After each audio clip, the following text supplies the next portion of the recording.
사랑하는 성도 여러분, 지난주 수요 예배가 끝나고 상담실로 한 분이 찾아오셨습니다. 47세 이정훈 집사님이었습니다. 그분은 20년 넘게 신실하게 교회를 섬겨온 분이셨지만 그날 그분의 얼굴에는 깊은 회의감이 어려 있었습니다. 목사님, 저는 새벽 기도도 빠지지 않고 나가고 11조도 드리고 봉사도 열심히 하는데 왜 제 삶에는 하나님의 복이 보이지 않을까요? 그분의 목소리에는 절박함이 묻어났습니다. 믿음의 가족 여러분, 혹시 여러분도 비슷한 고민을 하고 계시지 않으신가요? 한국기독교목회자협의회의 2023년 조사에 따르면 10년 이상 신앙생활을 한 성도 중 68%가 열심히 신앙생활을 하는데도 하나님의 복을 경험하지 못한다고 답했습니다.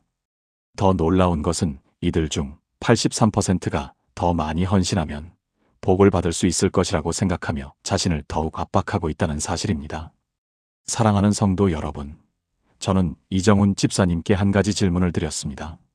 집사님, 하나님께서 원하시는 것이 무엇이라고 생각하십니까? 그분은 잠시 망설이시더니 더 열심히 기도하고 더 많이 헌금하고 더 많이 봉사하는 것 아닐까요? 라고 대답하셨습니다. 그 순간 저는 깨달았습니다. 우리가 하나님의 복을 경험하지 못하는 이유는 우리의 노력이 부족해서가 아니라 하나님께서 진정으로 원하시는 것이 무엇인지 잘못 이해하고 있기 때문이라는 것을 말입니다. 성경을 보면 놀라운 사실을 발견하게 됩니다. 하나님께서 복을 약속하신 사람들은 대부분 우리가 생각하는 열심과는 거리가 먼 사람들이었습니다. 아브라함은 75세에 부르심을 받았을 때 별다른 공로가 없었고 다윗은 양을 치는 평범한 소년이었으며 베드로는 예수님을 3번이나 부인한 실패자였습니다. 그런데도 이들은 모두 하나님의 크신 복을 경험한 사람들입니다. 믿음의 가족 여러분, 성균관대학교 심리학과 김도연 교수팀이 2022년 발표한 흥미로운 연구 결과가 있습니다. 5년 이상 신앙생활을 한 성도 1,500명을 대상으로 조사한 결과 자신의 삶에서 하나님의 복을 경험한다고 답한 그룹과 그렇지 않은 그룹 사이에는 신앙활동의 양적 차이가 거의 없었습니다. 오히려 차이를 만든 것은 3가지 태도적 특징이었습니다. 복을 경험하는 그룹은 평균적으로 더 많이 기도하거나 헌금하지 않았지만 하나님과의 관계에서 특정한 3가지 태도를 가지고 있었던 것입니다. 사랑하는 성도 여러분, 오늘 저는 여러분께 이 3가지 특징에 대해 말씀드리고자 합니다. 이것은 제가 만들어낸 이론이 아닙니다. 성경 전체를 관통하는 원리이며 하나님께서 복 주시기를 원하시는 사람들의 공통된 태도입니다. 놀라운 것은 이 3가지가 우리가 생각하는 것처럼 어렵거나 복잡한 것이 아니라는 점입니다. 오히려 너무 단순해서 우리가 그동안 간과해왔던 것들입니다. 사랑하는 성도 여러분, 오늘 우리가 함께 나눌 말씀은 정말 놀라운 하나님의 원리입니다. 많은 분들이 하나님의 복을 받기 위해 특별한 금식을 하고 철야 기도를 하고 엄청난 헌신을 해야 한다고 생각합니다. 물론 그런 것들도 아름답고 귀한 신앙의 표현입니다. 하지만 오늘 제가 여러분께 전하고 싶은 것은 그보다 훨씬 더 단순하면서도 강력한 진리입니다. 성경은 분명히 말합니다. 의인은 믿음으로 말미암아 살리라고요. 로마서 1장 17절의 이 말씀처럼 하나님께서는 우리의 복잡한 종교적 행위보다 단순한 믿음의 순종을 더 기뻐하십니다. 첫 번째 특징은 바로 하나님의 말씀을 매일 묵상하는 것입니다. 여기서 묵상이란 단순히 성경을 읽는 것이 아닙니다. 시편 1편 2절은 이렇게 말합니다. 오직 여호와의 율법을 즐거워하여 그의 율법을 주야로 묵상하는도다. 주야로 묵상한다는 것은 하나님의 말씀이 우리 생각의 중심이 되는 것을 의미합니다. 아침에 눈을 뜨면 가장 먼저 스마트폰을 확인하는 것이 아니라 하나님의 말씀을 펼치는 것입니다. 출근길 지하철에서 유튜브 쇼츠를 보는 대신 성경 앱으로 오늘의 말씀을 읽는 것입니다. 점심시간에 SNS를 스크롤하는 대신 아침에 읽은 말씀을 다시 떠올리며 되새기는 것입니다. 2024년 서울 강남구에 사는 38세 김정훈 집사님의 간증을 들려드리겠습니다. 이 집사님은 IT 기업에서 일하는 평범한 직장인이었습니다. 회사 일이 바쁘고 야근이 잦아서 신앙생활이 점점 형식적으로 변해갔습니다. 주일 예배는 빠지지 않았지만 마음은 늘 공허했고 사업도 계속 어려움이 있었습니다. 그런데 2024년 초 새벽 기도회에서 목사님이 전한 말씀 한마디가 그의 삶을 바꾸었습니다. 말씀 묵상 없는 기도는 방향 없는 배와 같습니다. 그날부터 김 집사님은 매일 아침 30분씩 일찍 일어나 말씀을 읽고 묵상하기 시작했습니다. 처음 일주일은 정말 힘들었다고 합니다. 잠이 부족하고 졸렸습니다. 하지만 2주가 지나자 신기한 일이 일어났습니다. 하루 종일 마음에 평안이 있었고 어려운 일을 만나도 아침에 읽은 말씀이 떠올라 지혜롭게 대처할 수 있었습니다. 3개월이 지났을 때는 더 놀라운 일이 있었습니다. 회사에서 맡은 프로젝트가 대성공을 거두어 승진 제안을 받았고 동시에 그동안 잘 풀리지 않던 집 문제도 기적같이 해결되었습니다. 김 집사님은 이렇게 고백했습니다. 저는 특별히 큰 기도를 드린 것도 아니고 금식을 한 것도 아닙니다. 그냥 매일 말씀을 묵상했을 뿐인데 하나님께서 제 삶의 모든 영역에 복을 부어주셨습니다. 믿음의 가족 여러분, 이것이 바로 시편 1편 3절이 약속하는 복입니다. 그는 시냇가에 심은 나무가 철을 따라 열매를 맺으며 그 잎사귀가 마르지 아니함 같으니 그가 하는 모든 일이 다 형통하리로다. 매일 말씀을 묵상하는 사람은 시냇가에 심긴 나무와 같아서 때를 따라 열매를 맺습니다. 여기서 중요한 것은 때를 따라라는 표현입니다. 하나님의 복은 우리가 원하는 시간표가 아니라 하나님의 완벽한 타이밍에 임합니다. 그리고 그 잎사귀가 마르지 않는다는 것은 지속적인 은혜와 생명력을 의미합니다. 현대를 살아가는 우리에게 말씀 묵상은 선택이 아니라 필수입니다. 하루에 쏟아지는 정보의 양이 과거 한 달치보다 많은 시대입니다. 유튜브, 인스타그램, 틱톡, 뉴스, 메신저까지 우리 머릿속은 온갖 정보로 가득 차 있습니다. 이런 시대에 하나님의 말씀으로 우리 생각의 중심을 잡지 않으면 우리는 세상의 가치관에 휩쓸리고 맙니다. 에베소서 5장 15절에서 16절은 이렇게 말합니다. 그런즉 너희가 어떻게 행할지를 자세히 주의하여 지혜 없는 자 같이 하지 말고 오직 지혜 있는 자 같이 하여 세월을 아끼라 때가 악하니라. 말씀 묵상의 실제적인 방법을 알려드리겠습니다. 첫째, 매일 같은 시간에 하십시오. 우리 뇌는 습관을 좋아합니다. 매일 아침 6시 또는 저녁 9시처럼 정해진 시간에 말씀을 읽으면 그것이 습관이 됩니다. 둘째, 짧게라도 매일 하십시오. 1시간씩 일주일에 한 번 하는 것보다 10분씩 매일 하는 것이 훨씬 효과적입니다. 셋째, 읽은 말씀 중 한 구절을 선택해서 하루 종일 되새기십시오. 출근할 때, 점심 먹을 때, 퇴근할 때 그 말씀을 떠올리십시오. 넷째, 말씀을 적용할 구체적인 행동 한 가지를 정하십시오. 오늘 읽은 말씀을 오늘 실천하는 것입니다. 2025년 부산 해운대구에 사는 29세 이수진 청년의 이야기도 들려드리겠습니다. 이 청년은 취업 준비로 힘든 시기를 보내고 있었습니다. 수십 번의 면접에서 떨어지고 자존감도 많이 낮아져 있었습니다. 그런데 어느 날 잠언 3장 5절에서 6절 말씀이 마음에 들어왔습니다. 너는 마음을 다하여 여호와를 신뢰하고 내 명철을 의지하지 말라. 너는 범사에 그를 인정하라. 그리하면 내 길을 지도하시리라. 이수진 청년은 이 말씀을 스마트폰 잠금 화면으로 설정하고 하루에도 수십 번씩 읽었습니다. 그리고 면접을 볼 때마다 자신의 능력을 의지하는 대신 하나님을 신뢰하기로 결심했습니다.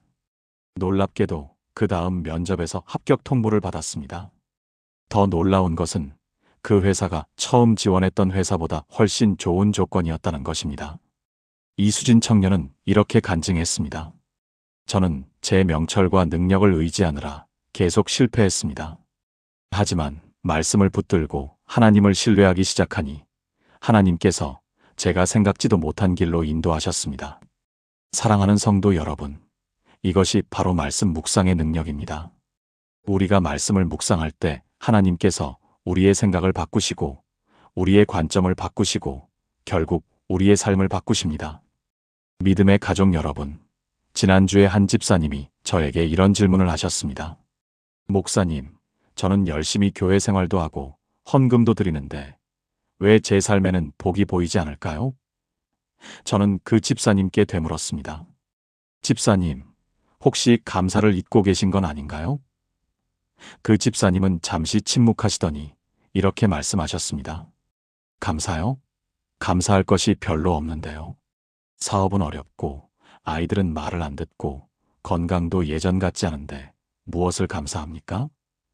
저는 그분의 손을 꼭 잡고 말씀드렸습니다. 그것이 바로 문제입니다. 우리는 복을 받아야 감사하는 것이 아니라 감사할 때 복이 옵니다. 두 번째 특징은 바로 범사에 감사하는 삶입니다. 데살로니가전서 5장 16절에서 18절은 이렇게 명령합니다. 항상 기뻐하라 쉬지 말고 기도하라 범사에 감사하라 이것이 그리스도 예수 안에서 너희를 향하신 하나님의 뜻이니라. 여기서 주목할 단어는 범사에입니다. 좋은 일이 있을 때만 감사하는 것이 아니라 모든 일에 감사하라는 것입니다. 이것은 단순한 긍정적 사고가 아닙니다. 이것은 하나님의 주권을 인정하는 믿음의 고백입니다. 감사에 대한 비유를 하나 들려드리겠습니다. 감사는 마치 우물을 파는 것과 같습니다. 땅 위에서 보면 메마르고 아무것도 없는 것 같지만 계속 파고 들어가면 반드시 생수가 나옵니다. 마찬가지로 우리 삶에서 감사할 것이 보이지 않을 때도 감사의 우물을 계속 파다 보면 반드시 하나님의 은혜라는 생수가 터져 나옵니다. 많은 사람들이 감사의 우물을 파다가 중간에 포기합니다. 생수가 나오기 직전까지 파고 멈추는 것입니다. 그래서 평생 영적으로 목마른 삶을 살게 됩니다. 또 다른 비유로 설명하면 감사는 씨앗과 같습니다.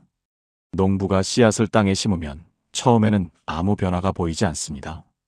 땅 속에서 보이지 않게 뿌리를 내리고 있을 뿐입니다. 하지만 때가 되면 싹이 나고 자라서 풍성한 열매를 맺습니다. 우리의 감사도 마찬가지입니다. 감사를 드릴 때 당장 눈에 보이는 변화가 없을 수 있습니다. 하지만 우리 영혼 깊은 곳에서 우리가 보지 못하는 영적 세계에서 놀라운 일들이 일어나고 있습니다. 그리고 반드시 때가 되면 그 열매가 우리 삶에 나타나게 됩니다. 2024년 대구 수성구에 사는 45세 최영미 권사님의 간증은 이 진리를 완벽하게 보여줍니다. 최 권사님은 3년 전 남편이 사업 실패로 빚을 지게 되었고 설상가상으로 큰아들이 교통사고를 당해 긴 투병 생활을 시작했습니다. 매일이 전쟁 같았습니다. 병원비를 마련하기 위해 아르바이트를 2개나 했고 밤에는 남편의 재기를 위해 함께 고민했습니다. 그런 상황에서 감사가 나올 리 없었습니다. 오히려 하나님을 원망하는 마음이 생겼습니다. 하나님, 제가 무엇을 잘못했습니까? 왜 저희 가정에 이런 시련을 주십니까? 그런데 어느 날 새벽 기도회에서 목사님이 전한 말씀이 최 권사님의 마음을 뒤흔들었습니다. 감사는 상황이 좋아서 하는 것이 아니라 상황을 좋게 만드는 믿음의 무기입니다. 그날부터 최 권사님은 아무리 힘들어도 매일 감사 제목 3가지를 찾기로 결심했습니다. 처음에는 정말 어려웠습니다. 오늘 병원비를 낼 수 있게 해주셔서 감사합니다. 아들이 오늘 조금이라도 나아진 것 같아서 감사합니다. 남편이 포기하지 않고 버텨주어서 감사합니다. 같은 작은 것들이었습니다. 신기하게도 감사하기 시작하니 마음이 달라졌습니다. 같은 상황인데 보이는 것이 달랐습니다. 이전에는 없는 것만 보였는데 이제는 있는 것이 보였습니다. 빚은 있지만 건강은 있었고 돈은 없지만 가족은 있었고 집은 작지만 따뜻한 사랑은 있었습니다. 6개월이 지났을 때 첫 번째 기적이 일어났습니다. 아들의 상태가 급격히 호전되어 퇴원할 수 있었습니다. 의사도 놀랄 만큼 빠른 회복이었습니다. 1년이 지났을 때는 남편의 새로운 사업이 자리를 잡기 시작했고 2년이 지난 지금은 빚을 거의 다 갚았습니다. 최 권사님은 이렇게 간증했습니다. 저는 깨달았습니다. 하나님은 우리의 감사를 기다리고 계셨습니다. 우리가 감사할 때 하나님께서 일하실 문이 열리는 것 같습니다. 감사는 단순히 좋은 마음가짐이 아니라 하늘문을 여는 열쇠였습니다. 사랑하는 성도 여러분, 시편 100편 4절은 이렇게 말합니다. 감사함으로 그의 문에 들어가며 찬송함으로 그의 궁정에 들어가서 그에게 감사하며 그의 이름을 송축할지어다. 감사는 하나님의 임재 가운데로 들어가는 문입니다. 믿음의 가족 여러분, 오늘부터 감사 일기를 써보시기 바랍니다. 매일 저녁 잠들기 전 오늘 하루 감사한 일 3가지를 적으십시오. 처음에는 어려워도 한 달만 하면 습관이 됩니다. 그리고 놀라운 변화를 경험하게 될 것입니다. 세상을 보는 눈이 달라지고 마음에 평안이 임하고 관계가 회복되고 물질적으로도 풍요로워지는 것을 보게 될 것입니다. 빌립보서 4장 6절에서 7절은 약속합니다. 아무것도 염려하지 말고 다만 모든 일에 기도와 간구로 너희 구할 것을 감사함으로 하나님께 아뢰라. 그리하면 모든 지각에 뛰어난 하나님의 평강이 그리스도 예수 안에서 너희 마음과 생각을 지키시리라. 이제 함께 짧은 기도를 드리겠습니다. 사랑하는 하나님 아버지, 오늘도 우리에게 생명을 주시고 이 자리에 함께 할 수 있게 하심을 감사드립니다. 우리가 상황을 보지 않고 주님의 은혜를 보는 감사의 눈을 갖게 하옵소서. 작은 것에도 감사하고 어려운 중에도 감사하며 범사에 감사하는 복된 성도들이 되게 하옵소서. 우리의 감사를 통해 하늘 문이 열리고 주님의 복이 부어지길 기도합니다. 예수님의 이름으로 기도드립니다. 아멘. 사랑하는 성도 여러분, 몇 년 전 한 청년이 저를 찾아와서 이런 고민을 털어놓았습니다. 목사님, 저는 교회에서 열심히 봉사도 하고 헌금도 드리는데 왜 주변 사람들과의 관계는 자꾸 깨질까요? 직장에서도 오해받고 가족과도 자주 다투고 교회 안에서도 마음이 불편한 사람들이 생깁니다. 저는 그 청년에게 물었습니다. 혹시 용서하지 못하고 있는 사람이 있나요? 그 청년은 잠시 생각하더니 고개를 끄덕였습니다. 있습니다. 제게 상처 준 사람들이 너무 많아서 용서하고 싶어도 용서가 안 됩니다. 세 번째 특징은 바로 다른 사람을 용서하고 사랑하는 것입니다. 마태복음 6장 14절에서 15절은 놀라운 말씀을 합니다. 너희가 사람의 잘못을 용서하면 너희 하늘 아버지께서도 너희 잘못을 용서하시려니와 너희가 사람의 잘못을 용서하지 아니하면 너희 아버지께서도 너희 잘못을 용서하지 아니하시리라. 이것은 매우 강력한 말씀입니다. 우리가 다른 사람을 용서하지 않으면 하나님의 용서도 하나님의 복도 우리에게 흐르지 못한다는 것입니다. 용서는 단순히 도덕적으로 좋은 행위가 아닙니다. 용서는 영적인 통로입니다. 우리가 다른 사람을 용서할 때 하늘에서 땅으로 흐르는 하나님의 은혜의 통로가 열립니다. 반대로 용서하지 않고 원망과 미움을 품고 있으면 그 통로가 막힙니다. 마치 수도관에 이물질이 끼면 물이 흐르지 못하는 것처럼 우리 마음에 용서하지 못한 것들이 쌓이면 하나님의 축복이 우리에게 흐르지 못합니다. 에베소서 4장 31절에서 32절은 이렇게 권면합니다. 너희는 모든 악독과 노함과 분냄과 떠드는 것과 비방하는 것을 모든 악의와 함께 버리고 서로 친절하게 하며 불쌍히 여기며 서로 용서하기를 하나님이 그리스도 안에서 너희를 용서하심과 같이 하라. 2025년 인천 연수구에 사는 52세 박미영 권사님의 간증은 용서의 능력을 생생하게 보여줍니다. 박 권사님은 15년 전 시댁과의 갈등으로 큰 상처를 받았습니다.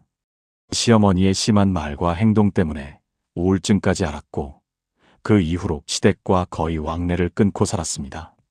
마음속에는 늘 원망과 분노가 있었고 시어머니를 생각하면 가슴이 답답하고 잠을 이루지 못했습니다.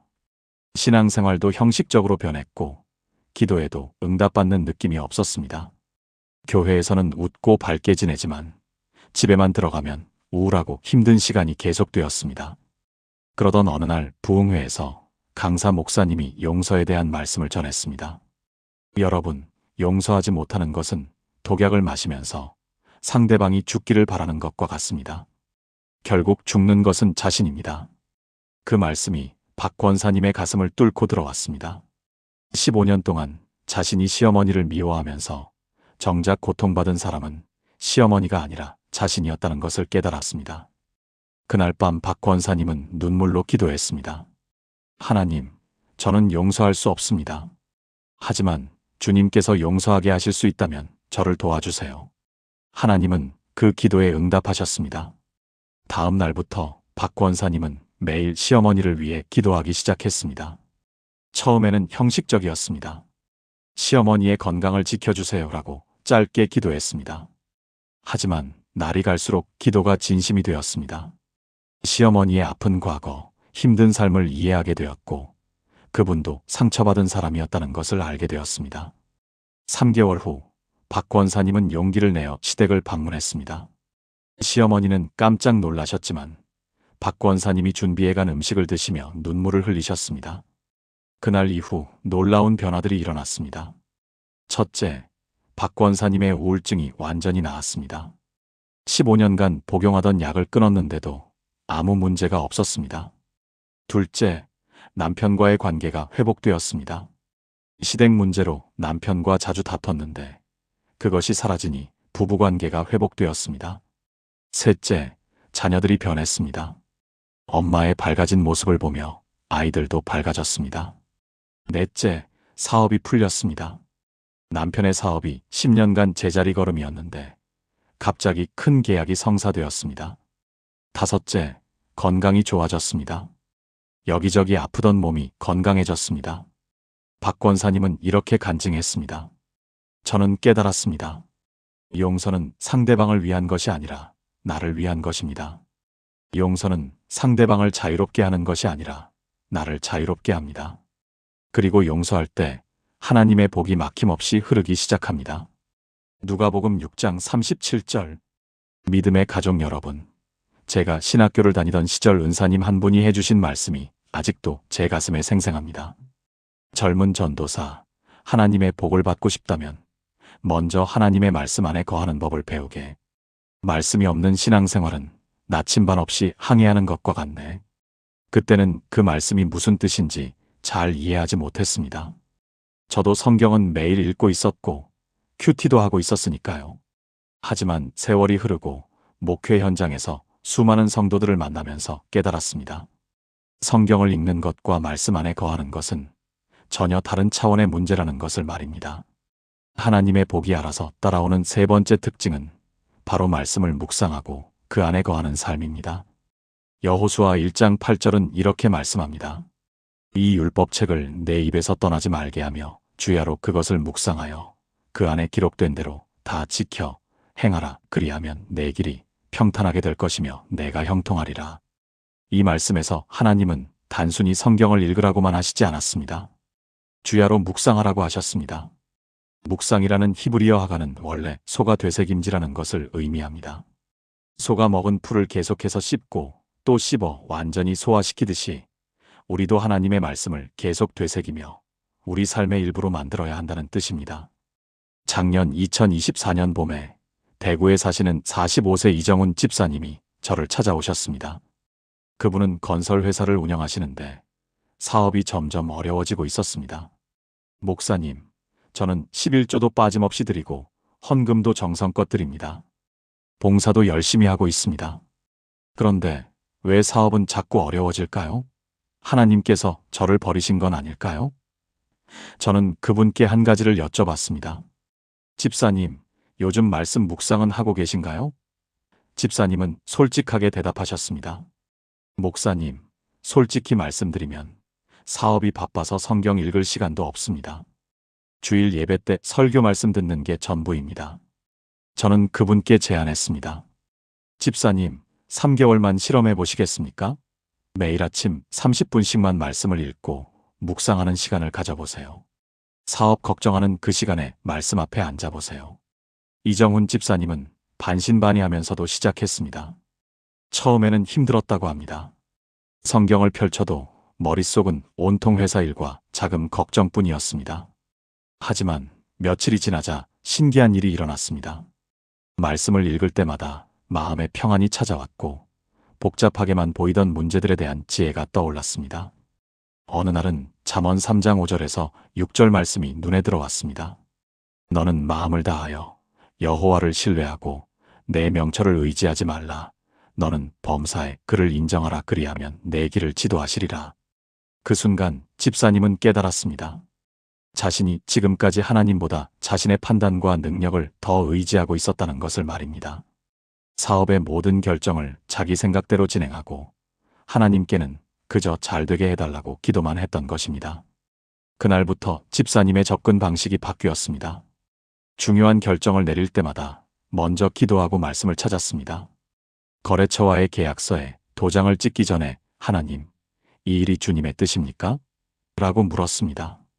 그리고 놀라운 일들이 일어나기 시작했습니다.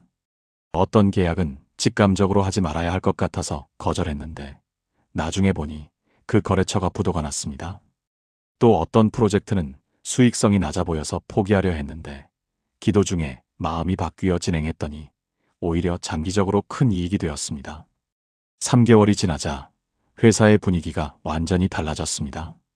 집사님 자신도 평안해졌고 직원들도 그 변화를 느꼈습니다. 6개월 후에는 그토록 어렵던 자금 문제가 해결되었고 1년이 지난 지금은 오히려 사업이 확장되고 있습니다. 시편 1편 2절에서 3절은 이렇게 말씀합니다. 오직 여호와의 율법을 즐거워하여 그의 율법을 주야로 묵상하는도다. 그는 시냇가에 심은 나무가 철을 따라 열매를 맺으며 그 잎사귀가 마르지 아니함 같으니 그가 하는 모든 일이 다 형통하리로다. 이 말씀이 바로 이정훈 집사님의 삶에서 실제로 일어났습니다. 말씀을 묵상하는 삶이 그분을 시냇가의 나무처럼 만들어준 것입니다. 시냇가의 나무는 가뭄이 와도 걱정하지 않습니다. 뿌리가 항상 물을 공급받고 있기 때문입니다. 마찬가지로 말씀 안에 거하는 사람은 환경이 어려워도 두려워하지 않습니다. 영적인 뿌리가 생명수이신 하나님께 연결되어 있기 때문입니다. 많은 분들이 말씀 묵상을 어려워합니다. 목사님, 성경을 읽어도 무슨 뜻인지 모르겠어요. 어떻게 묵상해야 할지 모르겠습니다. 하지만 묵상은 어려운 것이 아닙니다. 가장 간단한 방법은 읽은 말씀을 가지고 하나님께 질문하는 것입니다. 하나님, 이 말씀이 오늘 제 삶에 주시는 메시지는 무엇입니까? 이 말씀대로 살기 위해 제가 바꿔야 할 것은 무엇입니까? 이렇게 질문하며 잠잠히 기다리면 성령님께서 우리 마음에 깨달음을 주십니다. 처음에는 작은 깨달음일 수 있지만 그것이 쌓이고 쌓여서 우리 삶을 완전히 변화시킵니다. 말씀 안에 거하는 삶의 축복은 단순히 사업이 잘 되고 건강해지는 것만이 아닙니다. 더 중요한 것은 하나님의 마음을 알게 되는 것입니다. 하나님께서 무엇을 기뻐하시는지, 무엇을 싫어하시는지 알게 됩니다. 그러면 자연스럽게 하나님의 뜻대로 살게 되고 하나님의 뜻대로 사는 곳에 하나님의 복이 따라옵니다. 요한복음 15장 7절에서 예수님은 이렇게 말씀하셨습니다. 너희가 내 안에 거하고 내 말이 너희 안에 거하면 무엇이든지 원하는 대로 구하라 그리하면 이루리라. 이것이 바로 말씀 안에 거하는 삶의 능력입니다. 하나님 아버지, 우리가 말씀을 사랑하게 하시고 말씀 안에 거하는 삶을 살게 하소서. 바쁜 일상 속에서도 말씀 묵상의 시간을 지키게 하시고 그 말씀이 우리 삶의 나침반이 되게 하소서. 예수님의 이름으로 기도합니다. 아멘. 사랑하는 성도 여러분, 올해 초 2025년 1월에 서울 강남에 사시는 38세 김수진 권사님이 간증을 해주셨습니다. 권사님은 대기업에 다니는 커리어 우먼입니다. 능력도 뛰어나고 일도 잘하시는데 유독 한 가지 문제가 있었습니다. 직장에서 상사와의 관계가 너무 힘들었던 것입니다. 그 상사는 권사님에게만 유독 가혹했고 작은 실수도 용납하지 않았습니다. 권사님은 매일 출근하는 것이 고역이었고 퇴사를 심각하게 고민하고 계셨습니다. 목사님, 저는 정말 최선을 다해 일했는데 왜 이렇게 미움을 받아야 할까요? 차라리 다른 회사로 옮길까 생각 중입니다. 저는 권사님께 한 가지를 권면했습니다. 권사님, 혹시 그 상사를 위해 축복 기도를 해보신 적 있으세요? 축복 기도라는 말에 권사님은 깜짝 놀라셨습니다. 목사님, 제가 미움받고 괴롭힘 당하고 있는데 그 사람을 축복하라고요? 그건 너무 억울합니다. 저는 이해한다고 말씀드리면서 로마서 12장 14절 말씀을 함께 읽었습니다. 너희를 박해하는 자를 축복하라 축복하고 저주하지 말라. 그리고 마태복음 5장 44절에서 예수님께서 하신 말씀도 나눴습니다. 나는 너희에게 이르노니 너희 원수를 사랑하며 너희를 박해하는 자를 위하여 기도하라. 권사님은 한참을 침묵하시더니 이렇게 말씀하셨습니다. 목사님, 솔직히 하기 싫지만 한번 시도해 보겠습니다. 하나님의 말씀이 그렇다면 순종해 보겠습니다. 그날부터 권사님은 매일 아침 출근 전에 그 상사를 위해 기도하기 시작했습니다. 처음에는 정말 힘들었다고 합니다. 입으로는 주님, 그 상사를 축복해 주세요라고 기도하는데 마음속으로는 정말 하기 싫습니다라는 생각이 가득했습니다. 하지만 포기하지 않고 계속 기도했습니다. 하나님, 저 상사에게 평안을 주세요. 가정에 행복을 주세요. 건강을 지켜주세요. 이렇게 구체적으로 축복을 빌었습니다. 신기하게도 일주일쯤 지나자 권사님의 마음에 변화가 일어나기 시작했습니다. 그 상사를 볼 때마다 화가 나던 것이 조금씩 누그러지기 시작했습니다. 2주가 지나자 더 놀라운 일이 일어났습니다. 어느 날 회의 시간에 그 상사가 갑자기 권사님의 의견을 물었고 권사님의 제안을 받아들였습니다. 그리고 회의가 끝나고 개인적으로 불러서 김 권사님, 최근에 뭔가 달라진 것 같은데 일하는 태도가 더 적극적이고 긍정적으로 보입니다. 라고 말했습니다. 권사님은 깜짝 놀랐습니다. 자신은 예전과 똑같이 일했는데 상대방이 자신을 보는 눈이 달라진 것입니다. 한 달이 지나자 그 상사와의 관계가 완전히 회복되었고 이제는 오히려 권사님을 신뢰하고 중요한 프로젝트를 맡기는 상사가 되었습니다. 이것이 바로 축복 기도의 능력입니다. 하나님의 복이 알아서 따라오는 세 번째 특징은 다른 사람을 축복하는 삶입니다. 이것은 너무나 역설적입니다. 우리는 보통 내가 복을 받기 위해 기도합니다. 하나님, 제게 복 주세요. 제 사업을 축복해 주세요. 제 가정을 지켜주세요. 물론 이런 기도도 필요합니다. 하지만 성경은 더 강력한 원리를 가르쳐 줍니다. 다른 사람을 축복할 때 내가 먼저 복을 받는다는 원리입니다. 창세기 12장 2절에서 하나님은 아브라함에게 이렇게 말씀하셨습니다. 내가 너로 큰 민족을 이루고 내게 복을 주어 내 이름을 창대하게 하리니 너는 복이 될지라. 복을 받는 것이 목적이 아니라 복이 되는 것이 목적입니다. 부산에 사시는 67세 최영수 장로님의 간증도 이와 비슷합니다. 장로님은 작은 식당을 운영하시는데 몇 년 전까지만 해도 장사가 잘 안 되어 힘들어 하셨습니다. 경쟁 업체들이 많아지면서 손님이 줄어들었고 월세를 내기도 빠듯한 상황이었습니다. 그런데 어느 날 새벽 기도회에서 말씀을 듣고 마음을 바꾸셨습니다. 경쟁자가 아니라 이웃으로 보자. 그들을 저주하지 말고 축복하자. 장로님은 주변 식당 사장님들을 위해 기도하기 시작했습니다.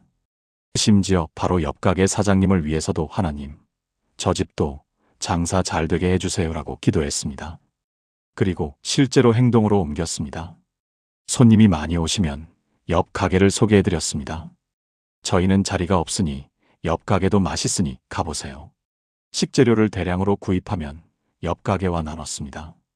다른 사장님들이 힘들어하시면 먼저 다가가 위로하고 격려했습니다. 처음에는 주변 사람들이 이상하게 생각했습니다. 장로님, 장사도 안 되는데 경쟁자를 돕고 계세요? 하지만 장로님은 웃으며 대답했습니다. 하나님께서 축복하시면 다 잘 되는 겁니다. 그리고 정말로 놀라운 일이 일어났습니다. 장로님의 식당에 손님이 점점 늘어나기 시작했습니다. 소문이 나서 멀리서도 찾아오는 단골 손님들이 생겼습니다. 이 집 사장님은 다르다. 인심이 좋고 따뜻하다는 소문이 퍼진 것입니다. 잠언 11장 25절은 이렇게 말씀합니다. 구제를 좋아하는 자는 풍족하여질 것이요 남을 윤택하게 하는 자는 자기도 윤택하여지리라. 이것이 바로 하나님 나라의 경제 원리입니다. 세상의 경제는 제로섬 게임입니다. 누군가 이득을 보면 누군가는 손해를 봅니다. 하지만 하나님 나라의 경제는 다릅니다. 내가 다른 사람을 축복하면 하나님께서 나를 더 크게 축복하십니다. 누가복음 6장 38절에서 예수님은 이렇게 말씀하셨습니다. 주라 그리하면 너희에게 줄 것이니 곧 후이 되어 누르고 흔들어 넘치도록 하여 너희에게 안겨주리라. 너희가 헤아리는 그 헤아림으로 너희도 헤아림을 도로받을 것이니라. 축복 기도는 단순히 말로만 하는 것이 아닙니다. 진심으로 상대방의 유익을 바라는 마음에서 나와야 합니다. 그리고 기회가 되면 실제로 도와주고 격려하고 베풀어야 합니다. 그럴 때 하나님께서는 우리의 진실한 마음을 보시고 우리를 축복의 통로로 사용하십니다. 그리고 그 축복이 다시 우리에게 돌아옵니다. 하나님 아버지, 우리가 복을 받는 데만 집중하지 않고 복이 되는 삶을 살게 하소서. 원수까지도 사랑하고 축복하라는 주님의 명령을 순종하게 하소서. 우리를 통해 많은 사람들이 축복받게 하소서. 예수님의 이름으로 기도합니다. 아멘. 믿음의 가족 여러분, 인천에 사시는 29세 정민수 청년의 이야기를 들려드리고 싶습니다. 민수 청년은 작년 2024년 여름에 첫 직장을 얻었습니다. 좋은 회사에 입사해서 얼마나 기뻤는지 모릅니다. 부모님도 기뻐하셨고 교회 식구들도 축하해 주셨습니다. 그런데 첫 월급을 받고 나서 고민이 생겼습니다. 11조를 드려야 하는데 솔직히 월급이 많지 않았고 학자금 대출도 갚아야 했고 생활비도 빠듯했기 때문입니다. 11조를 드리면 이번 달 생활비가 부족한데 어떡하지? 민수 청년은 고민 끝에 저를 찾아왔습니다. 저는 민수 청년에게 물었습니다. 민수야, 하나님을 믿니? 네, 믿습니다.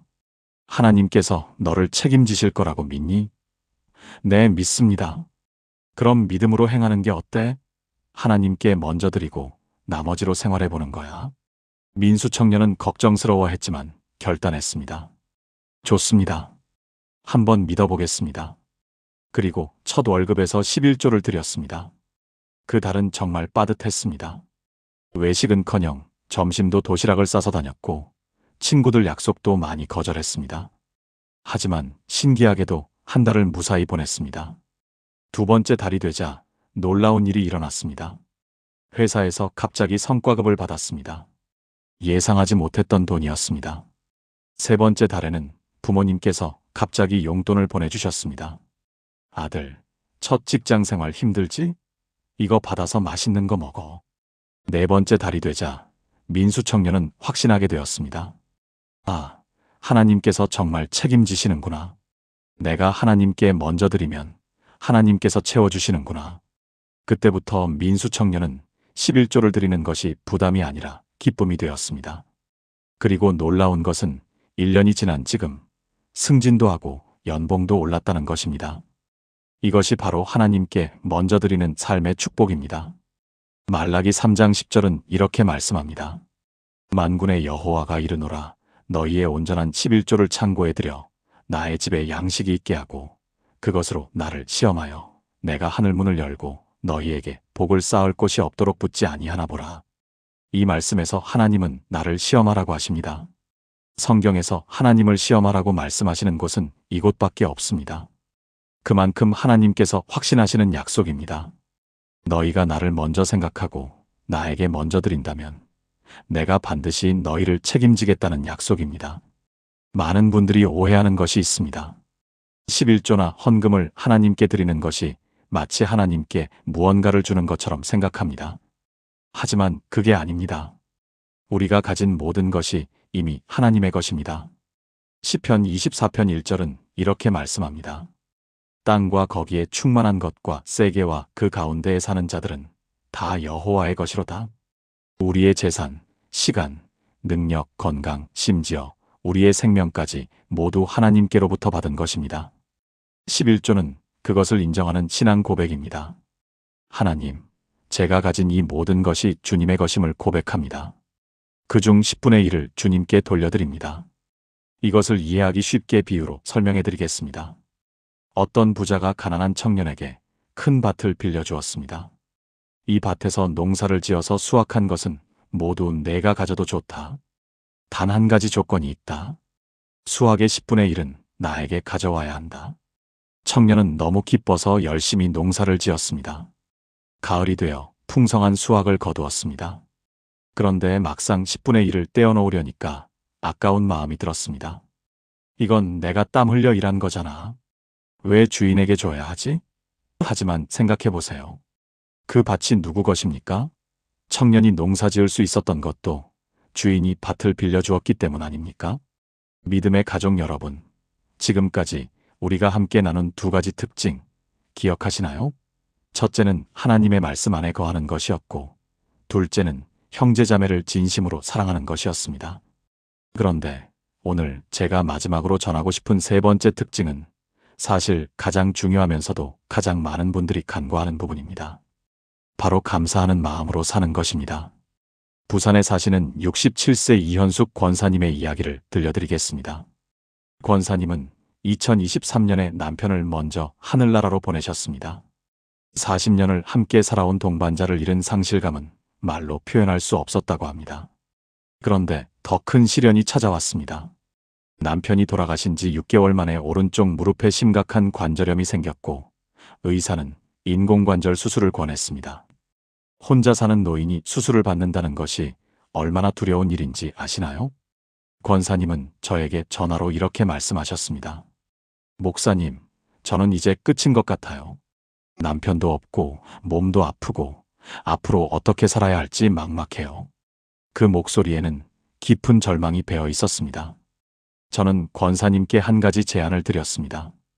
권사님, 매일 아침 눈을 뜨면 감사 노트를 쓰시면 어떨까요? 아무리 작은 것이라도 좋으니 하루에 3가지씩 감사한 것을 적어보세요. 처음에 권사님은 회의적이셨습니다. 목사님, 감사할 게 뭐가 있어요? 남편도 없고 몸도 아픈데요. 하지만 저는 권사님을 설득했고 권사님은 반신반의하며 시작하셨습니다. 첫날 권사님이 쓴 감사 제목은 이랬습니다. 오늘 아침에 눈을 떴다. 창문으로 햇살이 들어온다. 옆집 할머니가 김치를 나눠주셨다. 그렇게 한 달이 지났습니다. 놀라운 일이 일어나기 시작했습니다. 권사님의 얼굴에서 어두운 그늘이 조금씩 걷히기 시작했고 교회에서도 웃는 모습을 보이시기 시작했습니다. 그리고 2달째 되던 어느 날 권사님은 제게 이렇게 말씀하셨습니다. 목사님, 신기한 일이에요. 무릎 통증이 많이 줄어들었어요. 의사 선생님도 놀라셨어요. 2024년 봄, 권사님은 수술 없이 물리치료만으로 일상생활이 가능할 정도로 회복되셨습니다. 그리고 더 놀라운 일은 그 후에 일어났습니다. 권사님이 혼자 사시는 것을 안타깝게 여긴 교회 청년들이 자발적으로 현숙 권사님 돌봄팀을 만들었습니다. 매주 토요일마다 청년들이 돌아가며 권사님 댁을 방문해서 청소도 해드리고 장도 봐드리고 함께 식사도 하게 되었습니다. 권사님은 지난달 2025년 2월에 제게 이렇게 간증하셨습니다. 목사님, 제가 남편을 잃고 아플 때는 세상이 끝난 것 같았어요. 그런데 감사하기 시작하니까 하나님께서 제게 새로운 가족들을 보내주셨어요. 이제 저는 외롭지 않아요. 청년들이 저를 엄마처럼 대해주고 저도 그 아이들을 제 자식처럼 사랑하게 됐어요. 하나님께서 빼앗아 가신 것보다 훨씬 더 많은 것을 주셨어요. 사랑하는 성도 여러분, 데살로니가전서 5장 18절 말씀을 보십시오. 범사에 감사하라. 이것이 그리스도 예수 안에서 너희를 향하신 하나님의 뜻이니라. 범사에 감사하라는 말씀입니다. 좋을 때만 감사하는 것이 아닙니다. 어려울 때도 아플 때도 힘들 때도 감사하는 것이 하나님의 뜻입니다. 왜 그럴까요? 감사는 우리의 영적인 눈을 열어주기 때문입니다. 불평하고 원망할 때 우리는 우리에게 없는 것만 보게 됩니다. 그러나 감사할 때 우리는 하나님께서 이미 우리에게 주신 것들을 보게 됩니다. 그리고 그 순간 놀라운 일이 일어납니다. 하나님의 복이 우리 눈에 보이기 시작하는 것입니다. 제가 목회하면서 발견한 놀라운 진리가 있습니다. 하나님의 복을 받는 사람들의 공통점은 그들이 특별히 많은 것을 가진 사람들이 아니라는 것입니다. 오히려 그들은 자신이 가진 것에 대해 깊이 감사할 줄 아는 사람들이었습니다. 감사하는 마음이 복을 끌어당기는 자석 같은 역할을 하는 것입니다. 빌립보서 4장 6절과 7절 말씀을 함께 읽어보겠습니다. 아무것도 염려하지 말고 다만 모든 일에 기도와 간구로 너희 구할 것을 감사함으로 하나님께 아뢰라. 그리하면 모든 지각에 뛰어난 하나님의 평강이 그리스도 예수 안에서 너희 마음과 생각을 지키시리라. 구할 것을 감사함으로 아뢰라고 하셨습니다. 먼저 감사하고 나서 구하라는 것입니다. 대구에 사시는 41세 최진호 집사님의 이야기도 여러분께 꼭 들려드리고 싶습니다. 집사님은 작년 2024년 초에 사업이 크게 어려워졌습니다. 15년 동안 운영하던 작은 인쇄소가 디지털 시대의 흐름을 이기지 못하고 문을 닫아야 할 위기에 처했습니다. 직원 5명의 생계가 달린 문제였고 집사님 본인도 은행 대출이 수억 원 있는 상황이었습니다. 집사님은 매일 밤 잠을 이루지 못했고 스트레스로 혈압이 올라가 쓰러지기까지 했습니다. 병원에서 의사가 말했습니다. 이대로 가다가는 정말 큰일 납니다. 스트레스를 줄이셔야 해요. 그런데 어떻게 스트레스를 줄입니까? 문제는 그대로인데 말입니다. 그때 집사님은 한 가지 결단을 하셨습니다. 매일 새벽 4시에 일어나서 30분 동안 감사 기도를 드리기로 한 것입니다. 처음에는 정말 힘들었다고 합니다. 감사할 것이 하나도 없는 것 같았으니까요. 그런데 억지로라도 감사 제목을 찾기 시작했습니다. 하나님, 오늘도 숨쉬게 해주셔서 감사합니다. 아직 직원들이 저를 믿고 함께 있어줘서 감사합니다.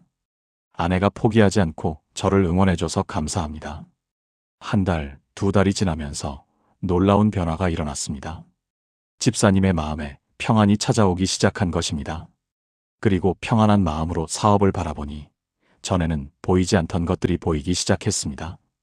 인쇄소를 문 닫는 것이 아니라 방향을 전환할 수 있다는 아이디어가 떠올랐습니다. 집사님은 기존 인쇄 장비를 활용해서 소량 맞춤 제작 서비스를 시작했습니다. 결혼식 초대장, 돌잔치 감사장, 소규모 카페와 레스토랑의 메뉴판 등 대량 인쇄가 아닌 소량 고품질 맞춤 제작에 집중한 것입니다. 놀랍게도 이것이 큰 호응을 얻었습니다. 2025년 1월, 집사님은 제게 이렇게 간증하셨습니다. 목사님, 작년 이맘때만 해도 저는 모든 것을 포기하고 싶었어요. 그런데 감사 기도를 시작하면서 제 마음이 바뀌었고, 마음이 바뀌니까 보이는 것이 달라졌어요. 하나님께서 위기를 기회로 바꿔주셨어요. 이제 직원도 2명 더 뽑았고, 은행 대출도 절반 정도 갚았습니다. 믿음의 가족 여러분, 이것이 바로 감사의 능력입니다. 감사는 우리의 시각을 바꿉니다. 감사는 우리의 마음을 바꿉니다. 그리고 마음이 바뀌면 우리의 삶이 바뀝니다. 이것이 하나님께서 우리에게 감사하라고 명령하신 이유입니다. 감사가 바로 복의 통로이기 때문입니다.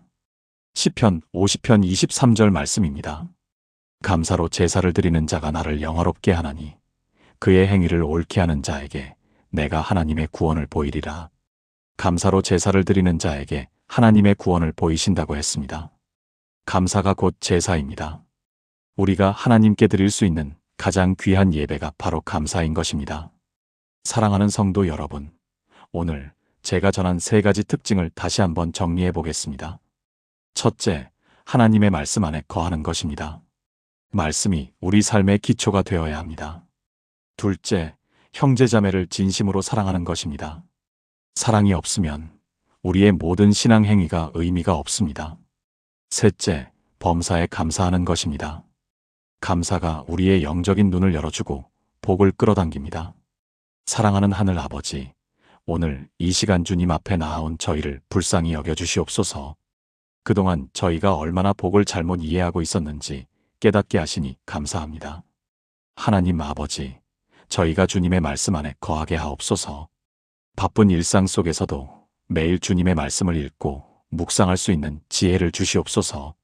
말씀이 저희 발의 등이요 길의 빛이 되게 하시고 말씀을 통해 주님의 음성을 듣게 하옵소서. 김수진 권사님처럼 말씀 안에서 참된 평안과 지혜를 발견하게 하옵소서. 또한 하나님 아버지, 저희가 형제자매를 진심으로 사랑하게 하옵소서. 정민수 청년처럼 직장에서, 학교에서, 가정에서 주변 사람들을 주님의 사랑으로 대할 수 있게 하옵소서. 경쟁하고 비교하는 마음을 버리고 서로 섬기고 배려하는 마음을 주시옵소서. 사랑이 없으면 모든 것이 헛되다는 것을 기억하게 하옵소서. 그리고 하나님 아버지, 범사에 감사하는 믿음을 주시옵소서. 이현숙 권사님처럼 어려운 상황 속에서도 감사할 제목을 찾을 수 있는 영적인 눈을 열어주시옵소서. 최진호 집사님처럼 위기의 순간에도 감사함으로 주님께 나아가게 하시고 감사를 통해 새로운 길을 발견하게 하옵소서. 주님, 저희가 이 3가지를 실천할 때 주님의 복이 저절로 따라온다는 것을 믿습니다. 특별한 것을 구하지 않고 복잡한 것을 하려 하지 않고 그냥 말씀 안에 거하고 사랑하고 감사하며 살게 하옵소서. 이 자리에 함께한 모든 성도들이 오늘 말씀을 듣고 변화되게 하옵소서. 내일부터 새로운 마음으로 주님을 섬기고 주님의 뜻대로 살아갈 수 있는 용기와 힘을 주시옵소서. 저희의 삶을 통해 주님의 영광이 나타나게 하옵소서. 예수님의 이름으로 기도드립니다. 아멘. 사랑하는 성도 여러분, 오늘 이 시간 함께 은혜 나눌 수 있어서 정말 감사합니다. 우리가 오늘 나눈 말씀 기억하시나요? 하나님의 복을 받는 3가지 특징을 함께 나눴습니다. 첫 번째는 하나님의 말씀 안에 거하는 것이었습니다.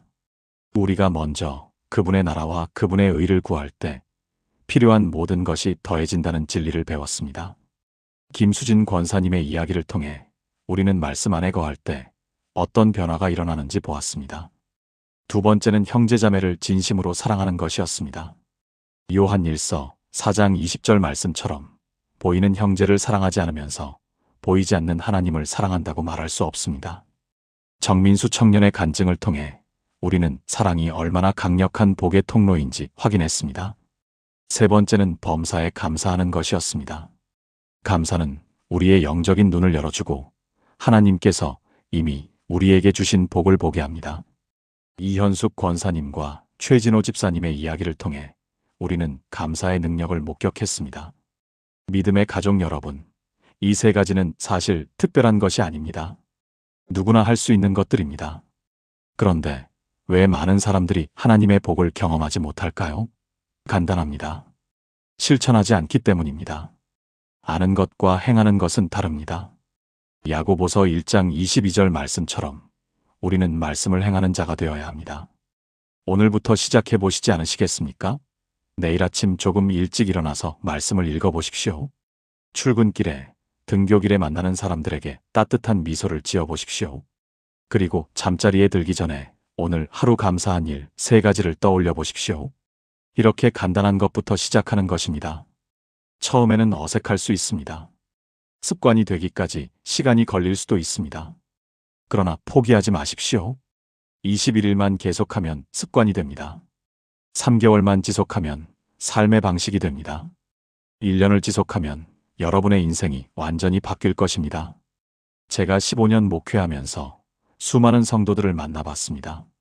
그리고 확신을 가지고 말씀드릴 수 있습니다. 하나님의 복을 받는 사람들은 특별한 사람들이 아니었습니다. 그들은 단지 하나님의 말씀대로 살려고 노력하는 평범한 사람들이었습니다. 말씀 읽고 사랑하고 감사하는 이 단순한 원리를 지키는 사람들이었습니다. 여러분도 할 수 있습니다. 아니, 여러분도 반드시 해야 합니다. 하나님께서 우리에게 주신 인생은 단 한 번뿐입니다. 이 귀한 인생을 불평하고 원망하며 살 것입니까? 아니면 말씀과 사랑과 감사로 충만한 복된 인생으로 살 것입니까? 선택은 여러분의 몫입니다. 오늘 이 말씀이 여러분에게 은혜가 되었다면, 그리고 여러분의 인생에 변화가 필요하다고 느끼신다면 지금 이 순간 결단하십시오. 나는 오늘부터 하나님의 말씀대로 살겠습니다. 사랑하며 살겠습니다. 감사하며 살겠습니다. 이렇게 고백하십시오. 그리고 여러분, 이 영상이 도움이 되셨다면 아래 좋아요 버튼을 꼭 눌러주시고 구독과 알림 설정도 부탁드립니다. 여러분의 좋아요와 구독은 더 많은 사람들에게 하나님의 말씀을 전하는데 큰 힘이 됩니다. 그리고 이 은혜를 혼자만 간직하지 마시고 주변의 가족과 친구들에게도 공유해 주시기 바랍니다. 댓글로 여러분의 간증도 나눠주시면 감사하겠습니다. 저는 이번 주부터 매일 말씀을 읽기 시작했습니다. 오늘 직장 동료에게 먼저 사과했습니다. 감사 노트를 시작했습니다. 이런 작은 변화의 이야기들이 다른 분들에게도 큰 격려가 됩니다. 다음 영상에서는 또 다른 은혜로운 말씀으로 여러분을 찾아뵙겠습니다. 그때까지 여러분 모두 건강하시고 하나님의 은혜와 평강이 여러분과 여러분의 가정에 충만하시기를 축복합니다. 사랑하는 성도 여러분, 기억하십시오. 복잡한 것을 찾지 마십시오. 그냥 이것만 하십시오. 말씀 안에 거하고 사랑하고 감사하십시오. 그러면 하나님의 복이 알아서 따라올 것입니다. 이것이 하나님께서 우리에게 약속하신 축복의 원리입니다. 여러분 모두를 사랑합니다. 하나님께서 여러분과 함께 하시기를 기도합니다. 다음에 또 만나요. 샬롬.